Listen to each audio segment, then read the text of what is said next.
From the outside, the Allen County Jail may look big, but it's actually running out of room to house inmates. We're sitting today at 807 inmates in a 741-bed jail, so quite a bit overcrowded.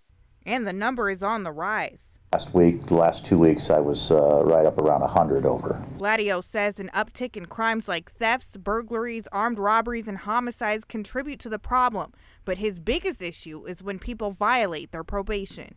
A lot of times an automatic go to jail until the court's ready to hear from you, and it takes a couple of weeks, sometimes longer, to get in front of the courts to find out what's going to happen, in the long term. To help curb the problem, Gladio talks with judges to encourage them to shorten sentences or let people out on probation. I'm not opposed to them being locked up. It's just when we're overcrowded like this, it puts us in a pretty bad spot. A new program called the Sheriff's Work Crew keeps low-risk offenders outside cleaning up trash during the day. The sheriff says he's working on finding ways to keep it less crowded inside. We're just going to make as many inmates as we can trustees and get them to work and get them out on the streets and have them clean up roads and have them work in the kitchen. But that only makes more room in the jail during the day. What about at night? Unfortunately, we have to put them on what we call boats, and they're a plastic.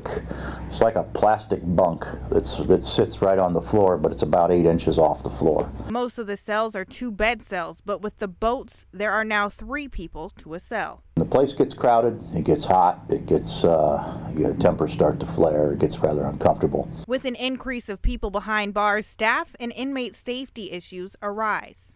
We've had a lot of fights here in the recent weeks, months, if you will. I've had confinement officers hurt. Overcrowding is also increasing the workload of jail employees. They make their day a little bit busier as far as getting their inmates down for court. They may have higher numbers for court, or they may have higher numbers for medical appointments or anything like that. Although the population size has increased, DeRose says the overall environment hasn't changed much. I've been walking through the jail, for years, and like right now, it's no different than it was, years ago. Gladio says by the end of the year, he thinks he'll be over budget. The state gives Allen County $35 a day per inmate. About $50 a day per inmate. So it gets expensive, and it gets expensive quick. The citizens of Allen County are picking up that bill, and I don't think that's fair. Overcrowding isn't just in Allen County, it's all over the state too, so transporting inmates to other jails isn't the best option. However, there is a work release center that's getting upgrades, so once that's finished, there will be a space to house a few inmates. In Fort Wayne, Melea VanOstrand, Fox 55 News. Isaac Hackley says he's a victim of bullying. The 9-year-old suffers from cerebral palsy and spends his days in a wheelchair. It made me feel upset. It made me feel sad. Because what if they were in a wheelchair and they were just like me? How would they like it if I made fun of them? Isaac says students threw stuff at him and even knocked him out of his chair. Today, his mom, Kayla Ramirez, withdrew him and his 4 siblings from Adams Elementary School in Fort Wayne.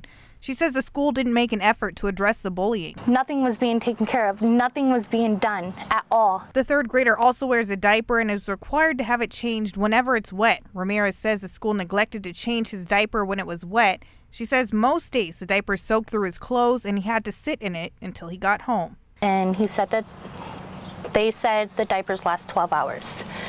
That's unacceptable. After many days of coming home in a wet diaper, Isaac now has a urinary tract infection.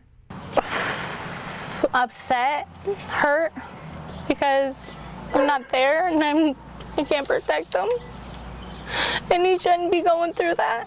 We reached out to Fort Wayne Community Schools, who in an email says, quote, FWCS takes the needs of our students very seriously, and our employees work hard each and every day to provide the best care and education possible for our students.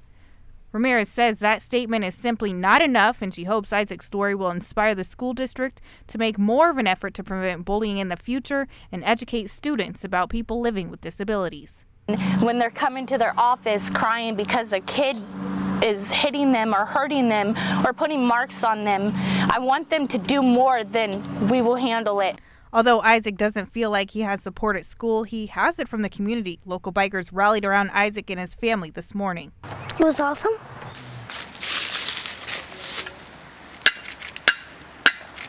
That's Deputy Chief Steve Hafner posting up a notice at an illegal campsite. We give them 3 days, 72 hours notice that they need to remove their belongings. Once the cleaning crew comes in, I'll repost that again for another 72 hours. So really they get 6 days. This couple has lived at the campsite near Science Central for a year. They have until 8 a.m. October 15th to find a new place to live. I got a couple of other resources I know about, but I mean, what places do y'all have that y'all can tell us about that can house couples or families? But every shelter that a woman can go to is full, and you have to be on a waiting list forever, and it sucks. The notice nailed to the tree has information about what services are available in town. Give them options, whether they take us up on those or not. That's entirely up to the individual. Hafner says after complaints about illegal camping and litter near the sites, putting up the signs is something he must do. He's posting at 8 sites. Try to wait until we have enough material that we can fill up at least one dumpster instead of doing just a bunch of little ones. So that's why we only do 4 a year. Pinkston says he'd like to see more resources for the public. At least put, some type of public restroom or public showers or something for the homeless. Hafner worries that organizations who intend to help often end up doing a disservice to the homeless population, especially with the winter coming. Let's bring those folks in. Let's give them services inside a shelter and find permanent housing for them instead of just enabling them to stay out in the elements and have a tragic end to their life. Hafner says he will make his rounds to illegal campsites again in April of next year. In Fort Wayne, Melea VanOstrand, Fox 55 News.